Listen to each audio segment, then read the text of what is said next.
मैं इनके आखिरी बयान से थोड़ा आपत्ति में अपनी दर्ज करती हूँ। उन्हें अपने प्रधानमंत्री को देखना चाहिए जो सबका साथ सबका विकास की बात करते हैं, लेकिन उसका जो पहला हिस्सा था जिसमें वो पोलराइजेशन की बात कर रहे हैं, ये पश्चिम बंगाल का पॉलिटिकल ग्रामर बदला कैसे? इसमें केवल हिंदू वोट नहीं है, इसमें वो तमाम टैक्टिक्स से रणनीति है जो बीजेपी ने अपनाई है। देखिए वो सारी चीजें हैं, लेकिन जो एक हर चुनाव में एक सेंट्रल जो होता है नैरेटिव होता है, केंद्रीय मुद्दा होता है, और उसके इर्द गिर्द बाकी तमाम चीजों को आप उसके इर्द गिर्द बुनते हैं।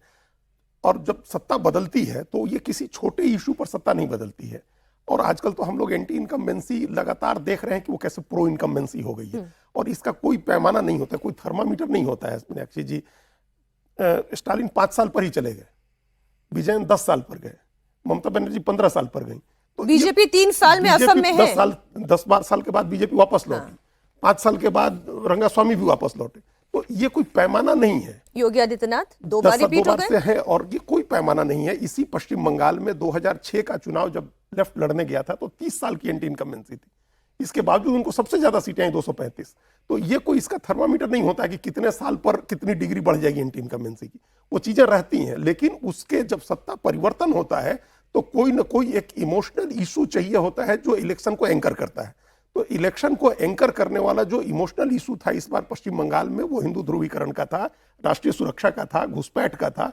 ये तमाम चीजें उसके इर्द गिर्द बुनी गई थी। आपका जब सेंट्रल नैरेटिव चलता है तो आपकी सारी चीजें चलती हैं, फिर आपकी कुछ कमियां भी होती हैं तो वो ढक जाती हैं। ऑर्गेनाइजेशनल स्ट्रेंथ आपका कमजोर है, आपका वोट आधार मान लीजिए बहुत बड़ा नहीं है, आप 70% को टारगेट कर रहे हैं, तमाम चीजें ढक जाती हैं जब आपका एक जो सेंट्रल थीम है, सेंट्रल इशू है, सेंट्रल नैरेटिव है, वो चल रहा है।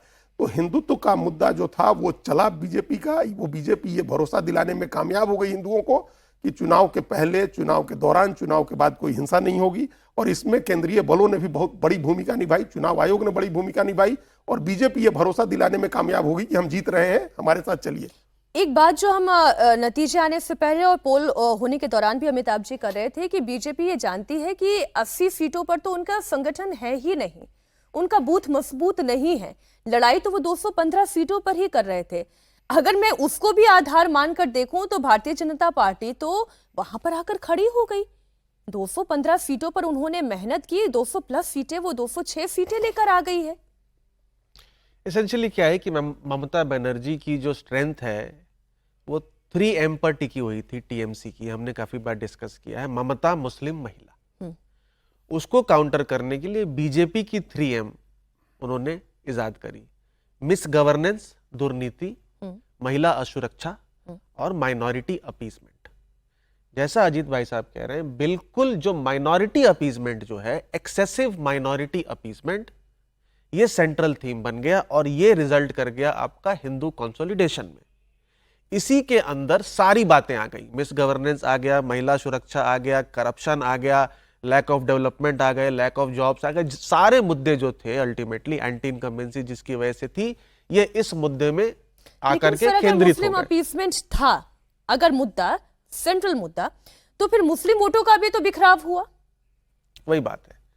तो दो बातें हैं कि एक मुस्लिम अपीसमेंट था जो हिंदू समाज को लग रहा था कि मुस्लिम अपीसमेंट हो रहा है, ठीक। क्योंकि इस बार क्या हुआ कि पहले क्या होता था कि टीएमसी के बड़े लीडर्स के जो हेंचमैन होते थे वो मुस्लिम समाज से आते थे।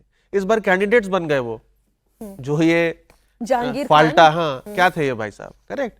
तो ये ऑफ कोर्स दिख गया लोगों को। दूसरी बात यह है कि मुस्लिम समाज में भी ये पूरे भारत में चल रहा है, जो युवा वोटर है, रिप्रेजेंटेशन का मुद्दा बहुत बड़ा है।